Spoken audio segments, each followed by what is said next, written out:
नमस्कार, मेरा नाम है अंकित सिंह और हिंदू राष्ट्र एक बन गया है इन पूरे कंट्रीज में।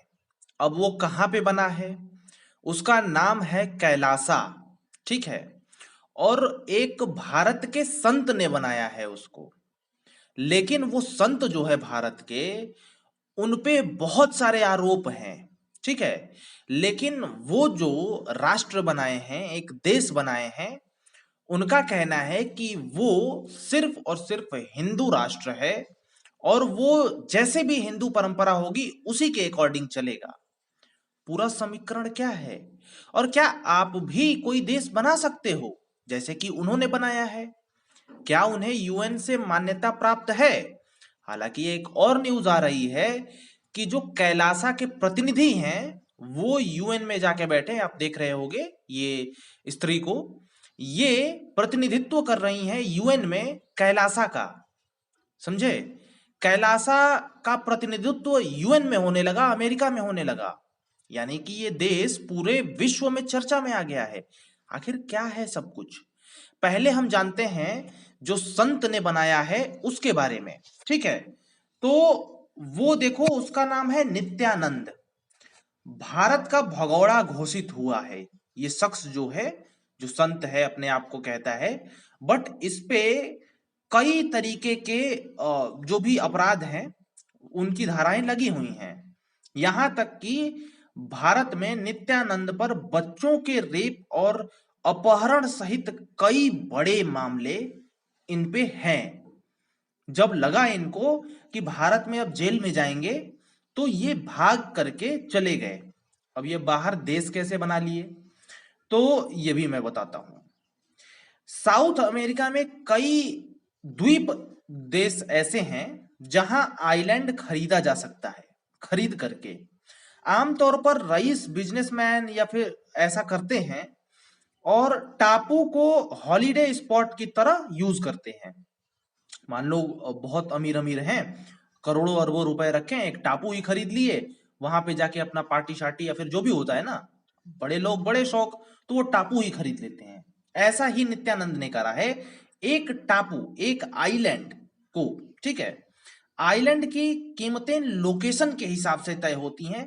जितना बढ़िया लोकेशन उतना ही ज्यादा पैसा का टापू मिलेगा आपको। जबकि यूरोप में इनकी कीमतें बढ़ जाती हैं।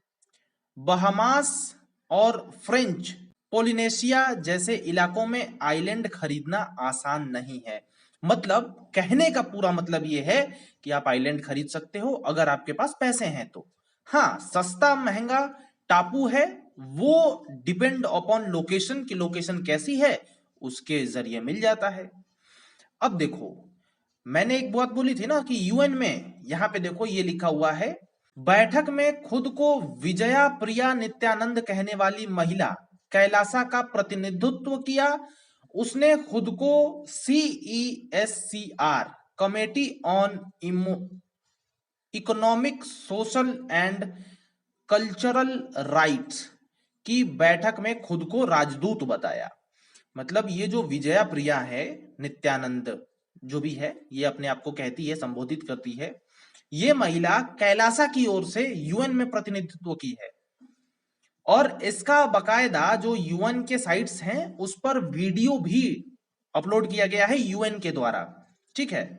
यानी यूएन की तरफ से मान्यता नहीं मिली है, परंतु पूरा देश इसके बारे में अब जानने लगा है।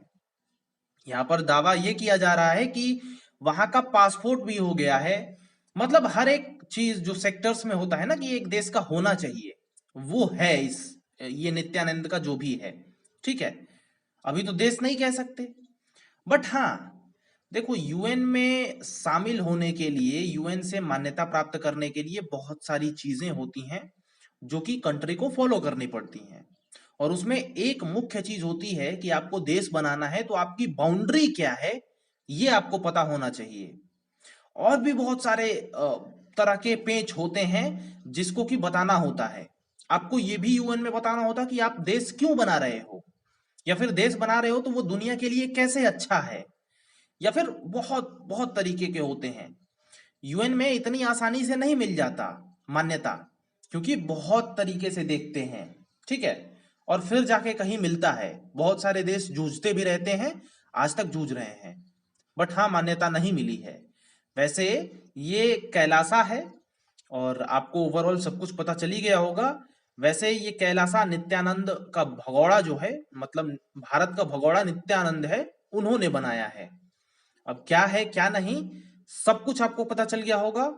इनका दावा है कि हिंदुओं के लिए, लेकिन अब अजीब सी बात है, रेपिस्ट है क्या नहीं है।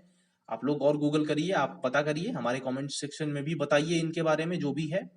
जो इन्फॉर्मेशन था वो आपको बता दिया। मिलते हैं किसी अन्य वीडियो में। आई थिंक आपको रोचक लगा होगा ये वाला जानकारी, क्योंकि अजीब सी बात है ना भाई, देश बना देना। यहाँ से घर नहीं बनता, वहां देश बनाया जा रहा है। चलो कोई नहीं, नमस्कार।